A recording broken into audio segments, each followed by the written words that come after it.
Hello बच्चों, welcome back to my channel.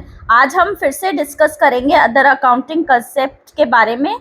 इससे पहले अकाउंटिंग प्रिंसिपल्स के ऊपर ऑलरेडी वीडियो अपलोडेड है। नए व्यूअर्स मेरे चैनल पर जाकर इन्हें देख सकते हैं। चलिए शुरू करते हैं आज का टॉपिक। इससे पहले आज का टॉपिक शुरू करने से पहले एक बार फिर से मैं रिकॉल करा दे रही हूँ। अदर अकाउंटिंग कंसेप्ट्स जब आपने पढ़े थे तो अभी तक आपने पढ़ा था बिजनेस एंटिटी कंसेप्ट पढ़ लिया था, अकाउंटिंग पीरियड कंसेप्ट पढ़ लिया था, हिस्टोरिकल कॉस्ट कंसेप्ट पढ़ लिया था, रेवेन्यू रिकॉग्निशन कॉन्सेप्ट पढ़ लिया था, मैचिंग कॉन्सेप्ट पढ़ लिया था। ठीक है, तो आज हम बात करने जा रहे हैं ड्यूअल एस्पेक्ट कंसेप्ट की। इतने कंसेप्ट्स आप पढ़ चुके हो, ठीक है। इसीलिए नए व्यूअर्स प्लीज अगर उन्हें अच्छे से इस कॉन्सेप्ट को समझना है तो मेरी वीडियोस को, जो पहले की वीडियोस है, उनको गो थ्रू जरूर कर लें, ठीक है। चलिए तो आज शुरू करते हैं dual aspect concept. Dual aspect concept क्या करता है? कहता है ड्यूअल एस्पेक्ट कंसेप्ट कहता है according to this concept every business transaction is recorded as having a dual aspect. ठीक है, कोई भी जो ट्रांजैक्शन है उसको ऐसे रिकॉर्ड करना है जिसके क्या हो, डुअल एस्पेक्ट्स हो। डुअल एस्पेक्ट्स मतलब दो पक्ष हो, ठीक है। डुअल एस्पेक्ट जैसे नाम में आपने एक बहुत अच्छी कहावत, एक सिक्के के दो पहलू होते हैं। तो एक सिक्का वहां पे कौन है? ट्रांजैक्शन, ठीक है। दो पहलू मतलब दो साइड्स होती हैं। तो जब आप ट्रांजैक्शन को रिकॉर्ड करते हैं तो हर एक ट्रांजैक्शन की क्या होती है? दो साइड होती है। अब जैसे अगर आप सामान बेच रहे हो, ठीक, तो सामान आप जब बेचते हो तो आप जैसे ही सामान बेचते हो तो आपके पास से सामान तो जा रहा है, ठीक है, और कोई खरीद भी तो रहा है, तो पैसा उससे आ रहा है। मतलब एक सिक्के के, एक ट्रांजैक्शन के दो पहलू हुए कि एक तरफ से आपके पास से सामान चला गया और दूसरी तरफ आपके पास से पैसा आ गया, ठीक है। In other words every transaction affects at least to accounts. अब हम ये क्या कहते हैं कि हर ट्रांजैक्शन दो अकाउंट को अफेक्ट करता ही करता है। If one account is debited any other account must be credited. अगर एक अकाउंट डेबिट होता है तो दूसरा अकाउंट क्या होता है? क्रेडिट होता है। The system of recording transaction based on this principle is called double entry system. और इस प्रिंसिपल पे अगर हम कोई भी ट्रांजैक्शन को रिकॉर्ड करते हैं तो उस सिस्टम को क्या बोलते हैं? डबल एंट्री सिस्टम बोलते हैं। क्या बोलते हैं बच्चों? Double entry system. मतलब कि इसको हिंदी में बोलते हैं दोहरा लेखा प्रणाली। मतलब एक को डेबिट करोगे तो अगले को क्रेडिट करोगे, ठीक है। दो पहलू होते हैं। It is because of this concept that the two sides of the balance sheet, इस कॉन्सेप्ट के बेसिस पे ही जो बैलेंस शीट की दोनों साइड होती है वो हमेशा क्या होती है? इक्वल होती हैं। आर ऑलवेज इक्वल, ये लिखा है ना, are always equal. And the following accounting equation will always hold good at any point of time. किसी भी पॉइंट ऑफ टाइम पे जो अकाउंटिंग इक्वेशन है वो हमेशा गुड होगी, क्योंकि वो हमेशा क्या होती है? इक्वल होती है। जो कि आपने पढ़ा था, ये पहले भी बता चुके थे लेकिन फिर से बता रहे हैं। वो अकाउंटिंग इक्वेशन क्या है? Assets is equal to liabilities plus capital. और अगर आपको कैपिटल निकालनी हो तो एसेट्स में से लायबिलिटीज माइनस कर दो तो आपकी कैपिटल निकल आती है। अब इसमें ये मैंने पहले भी बताया था लेकिन आज फिर से बता दे रहे हैं। Assets is equal to liabilities plus capital. जब भी आप कोई बिजनेस शुरू करते हो तो खुद का पैसा लगाते हो या फिर उधार पैसा लेते हो। तो जब उधार पैसा लोगे या ओनर खुद का पैसा लगाएगा तो उससे क्या खरीदता है? बिजनेस के लिए एसेट्स ही तो खरीदता है। क्या क्या खरीदेगा? फर्नीचर वगैरह खरीदेगा, लैंड एंड बिल्डिंग खरीदेगा, स्टॉक खरीदेगा जिसको वो बेच सके, ठीक है। तो ये सब खरीदता है, ठीक है। उसी के बाद तो बिजनेस कंडक्ट होता है। तो यानी कि जो भी लायबिलिटीज हैं, मतलब जो भी लोन लिया है और या ओनर ने अपना पैसा लगाया तो उसको कैपिटल बोलते हैं, और अगर जो लोन लिया है तो वो लायबिलिटीज की कैटेगरी में आएगा। तो उन दोनों से आप क्या कर रहे हो, एसेट्स ही तो खरीद रहे हो, तो इसीलिए assets is equal to liabilities plus capital होता है। ठीक है, और अगर कैपिटल निकालनी हो तो एसेट्स में से लायबिलिटीज वाला पोर्शन माइनस कर दो, यानी एसेट्स का वो पार्ट जो उधार के पैसों से खरीदा गया है वो जब डिडक्ट करोगे तो आपको ये पता चल जाएगा कि ओनर के पैसे से कितना सामान खरीदा गया है, यानी ओनर ने कितनी कैपिटल लगाई है, बस यही चीज है। Next, whenever a transaction is to be recorded, it has to be recorded in two or more accounts of the balance equation. Balance equation में क्या होता है, वो दो या दो से ज्यादा अकाउंट में क्या होता है, रिकॉर्ड होता है। अगर if a transaction affects increase और decrease the one side of the equation, it will be also affect the other side of the equation. ठीक है, वो इक्वेशन की दूसरी साइड को भी अफेक्ट करेगा। अगर इंक्रीज और डिक्रीज होगा तो दूसरे में भी क्या होगा, इंक्रीज और डिक्रीज होगा।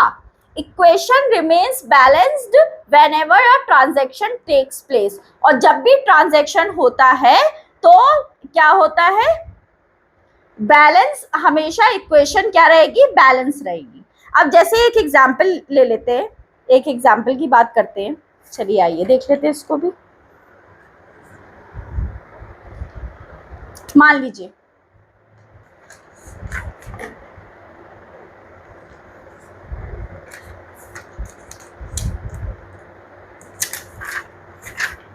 चलिए एक एग्जांपल एक और ले लेते हैं। मान लीजिए मिस्टर एक्स है, मिस्टर एक्स ने बिजनेस शुरू किया, ठीक है, commence a business, commence a business, ठीक है, कितने का, अब इसने जो 20 लाख थे, 20 लाख रुपए थे वो खुद लगाए, ठीक है, एज अ कैपिटल, और 5 लाख का इसने लोन ले लिया।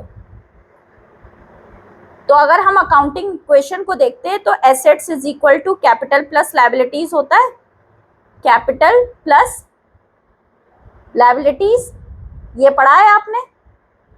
तो कैपिटल कितनी लगाई है, 20 लाख, और 5 लाख का लोन लिया है, तो हो गए कितने, 25 लाख। इसी से एसेट्स खरीदी है, and purchases assets from them, and purchases assets from them, ये चीज है, फ्रॉम देम। तो 25 लाख की क्या हो गई, एसेट्स हो गई। ठीक है, तो यानी कि दोनों साइड हमेशा क्या रहेगी, बराबर रहेगी। ठीक है, ये इक्वेशन में यही 20 लाख का कैपिटल है, 5 लाख की लायबिलिटी है, और उसी से उसने एसेट्स खरीदी है, तो 25 लाख की एसेट्स हो गई, यानी दोनों साइड क्या हो गई, बराबर हो गई। ठीक है, अब इसमें ये भी बताया था कि एक या तो क्या हो, दोनों साइड पे इफेक्ट पड़ेगा, अगर वो इंक्रीज होगा तो इंक्रीज होगा, अगर वो डिक्रीज होगा तो डिक्रीज होगा। ठीक है, कभी कभी ऐसा भी हो सकता है कि एक ही साइड में अफेक्ट पड़े, ठीक है, एक ही साइड में अफेक्ट पड़े तो उसमें नलिफाई हो जाएगा। फॉर एग्जाम्पल, एक और एग्जाम्पल ले लो, अगर आप सेल करते हो 4 लाख रुपए की, 4 लाख रुपए की, तो अब सेल करते हो तो आपकी गुड्स जाती है, गुड्स चली गई और कैश आपके पास आ गया। ठीक है, गुड्स चली गई, एरो देखो, गुड्स चली गई और कैश आ गया, 4 लाख, 4 लाख की गुड्स चली गई और 4 लाख का कैश आ गया। ठीक है, आई बात समझ में। तो अगर हम इसी इक्वेशन को देखते हैं, फॉलो करते हैं, तो जैसे हमने 25 लाख यहां लिखा था, और 25 लाख, और ये क्या था, 20 लाख, और ये था 5 लाख।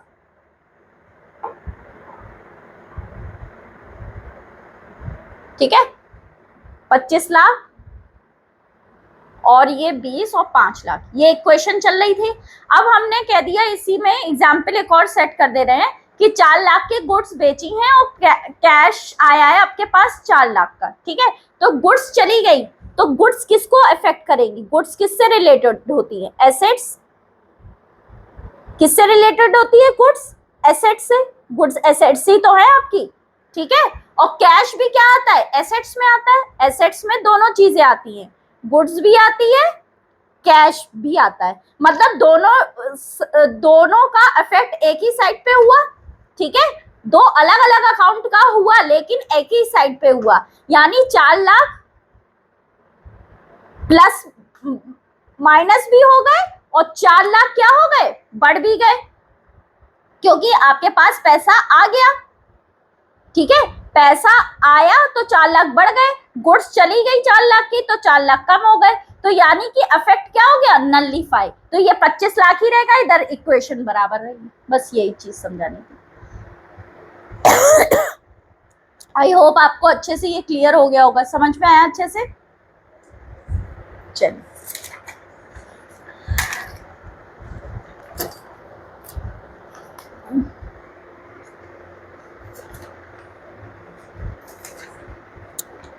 डुअल एस्पेक्ट कंसेप्ट आपका यहीं पे अब एंड हो जाता है, ठीक है। अब बात करते हैं ऑब्जेक्टिविटी कंसेप्ट की। ऑब्जेक्टिविटी कंसेप्ट की बात करते हैं, ये आपका अदर अकाउंटिंग कंसेप्ट्स का लास्ट टॉपिक है, ठीक है। तो ऑब्जेक्टिविटी कंसेप्ट की बात करते हैं, तो this concept requires that accounting transaction should be recorded in a objective manner free from the personal bias either management or the accountant who prepares the accounts। जो भी accounts prepare कर रहा है उसका क्या होना चाहिए? ऑब्जेक्टिव मैनर में रिकॉर्ड करने चाहिए। वो बायसनेस उसको नहीं दिखानी चाहिए, चाहे वो रिकॉर्डिंग कोई भी कर रहा हो, चाहे वो मैनेजमेंट कर रहा हो या अकाउंटेंट कर रहा हो। जो भी अकाउंट्स प्रिपेयर कर रहा है वो पर्सनल बायसनेस नहीं दिखाएगा। फॉर एग्जाम्पल, अगर जैसे अकाउंटेंट बना रहा है ना, अब उसने उधार का सामान किसी को बेच दिया, ठीक है। उधार का सामान उसी के एक रिश्तेदार था, उसको बेच दिया। अब वो जो जिसको उधार बेचा है, तो वो जो है क्रेडिटर हो गया ना बिजनेस के लिए, मतलब उससे पैसा मिलना बाकी है। अब अकाउंटेंट ने कहा कि यार मेरा रिश्तेदार है, लाओ ये सामान तो दे दिया है, लाओ इसके पैसे बचा लेते हैं, अब हम इसको शो ही नहीं करेंगे, है ना, इसको ट्रीटमेंट को दिखाएंगे ही नहीं। तो इस तरीके से क्या हो गया? पर्सनल बायसनेस हो गई। तो जो भी अकाउंटेंट प्रिपेयर कर रहा, जो भी अकाउंटेंट जो है वो कर रहा है, बना रहा है, या कोई भी मैनेजमेंट बना रहा है अकाउंट्स को, तो उसको बायसनेस नहीं दिखानी है, free from biasness it is. और ये कैसे पॉसिबल है कि अगर हम जो भी ट्रांजैक्शन है उसको क्या करें, उसके पीछे वेरीफाई करें। It is possible only when each transaction is supported by a verifiable documents and vouchers such as cash memos, invoice, sales bills, pay-in slip, correspondence agreement। अगर ये सारे डॉक्यूमेंट से अगर कोई भी ट्रांजैक्शन रिकॉर्ड कर रहे हैं तो इसको वेरीफाई करें। अब जब भी हमने जब एंट्री पढ़ाया था तो उसमें यही पढ़ाया था कि जो एंट्री करते समय आप क्या करते हो, वाउचर लेते हो, वाउचर भी बताया था, है ना। तो वाउचर इसीलिए होता है कि जब कोई भी फर्स्ट टाइम आप ट्रांजैक्शन अपने बुक्स ऑफ अकाउंट्स में रिकॉर्ड करते हो तो आप उसके पीछे रिकॉर्डिंग जो करते हो उसके लिए बिल्स वगैरह होते हैं, कैश मेमोज होते हैं, जो कि क्या होते हैं? डॉक्यूमेंट्स होते हैं। इन डॉक्यूमेंट्स के बेसिस पे इनमें जितनी अमाउंट होती है जैसा होता है, जो बिल बनाएगा वो तो सही बनाएगा ना, यहाँ पे तो तुम वो नहीं कर सकते। अब जैसे अगर उधार सामान तुम्हारे रिश्तेदार को बेचा है तो बिजनेसमैन जो होगा, जो वहां का मैनेजर होगा, वो जब बिल बनाएगा वो तो पूरा ही दिखाएगा ना, वो ये थोड़ा ना देखेगा, उधार पे भी बेचेगा तो भी बिल बना के ही देगा। टीवी के शोरूम वगैरह वाले उधार पे देते तो क्या ऐसे ही थोड़ा ना पकड़ा देते, बिल वगैरह तो रहता ही है ना, ठीक है। तो इन वाउचर से तो यहाँ पे वो हेर फेर नहीं कर सकता, ऐसे ही नहीं गायब कर सकता, क्योंकि जो भी ट्रांजैक्शन आपको रिकॉर्ड करना है उसके पीछे आपको क्या देना पड़ेगा, सबूत देना पड़ेगा। और वो सबूत क्या होते हैं, आपके जो भी वेरिफिएबल डॉक्यूमेंट है। मतलब हर ट्रांजैक्शन जो रिकॉर्ड होगा उसका जो भी बिल होगा, जो भी कैश मेमो होगा, जो भी इनवॉइस होगा, पे इन स्लिप होगा, जैसे जो वो सैलरी स्लिप वगैरह होती है, ठीक है, जो जब एम्प्लॉयज को सैलरी देते हैं तो वो भी खर्चा है ना, तो जितने सैलरी दी गई है तो उनकी स्लिप बनती है, ठीक है। तो इससे पता वेरीफाई हो जाएगा, वो वेरीफिएबल डॉक्यूमेंट है, उससे पता चल जाएगा कि इतने एम्प्लॉयज को सैलरी दी गई है, ठीक है, इतना पैसा उसमें खर्च हुआ है, ठीक है।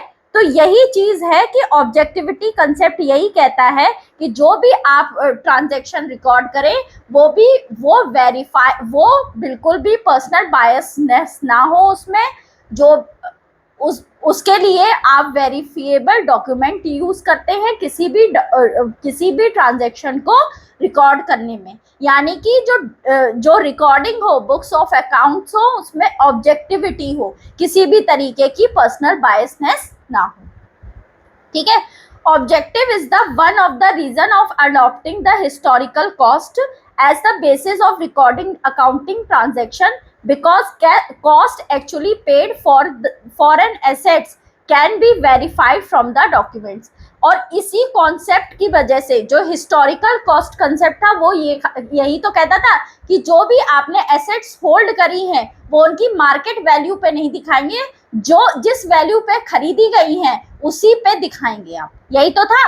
तो जिस वैल्यू पे आप दिखाएंगे जिस पे खरीदी गई है तो उसको वेरीफाई करने का डॉक्यूमेंट होगा। तो ऑब्जेक्टिविटी कंसेप्ट के रीजन के ही वजह से हिस्टोरिकल कॉस्ट को क्या है, अकाउंटिंग का बेसिस बताया गया है, ठीक है। और अगर on the contrary if the assets are recorded at their market values, अगर मार्केट वैल्यू पे रिकॉर्ड करेंगे तो क्या होगा, उसमें ऑब्जेक्टिविटी नहीं रहेगी, क्योंकि उसके पीछे कोई डॉक्यूमेंट का वेरिफिकेशन नहीं रहेगा। और जो भी मार्केट वैल्यू रहती है वो हर एक एक्सपर्ट के, मतलब पर्सन टू पर्सन क्या होती रहती है, चेंज होती रहती है, प्लेस टू प्लेस चेंज होती रहती है। तो इसकी वजह से जो ऑब्जेक्टिविटी होनी चाहिए अकाउंटिंग में वो कंसेप्ट वहां पे खत्म हो जाता है।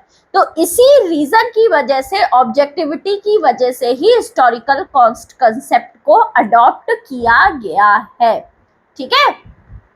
If the assets are recorded on their market value, the objectivity cannot be adhered to, because the market value may differ from person to person and place to place। बस चलिए आज का टॉपिक अब यहीं पे एंड होता है।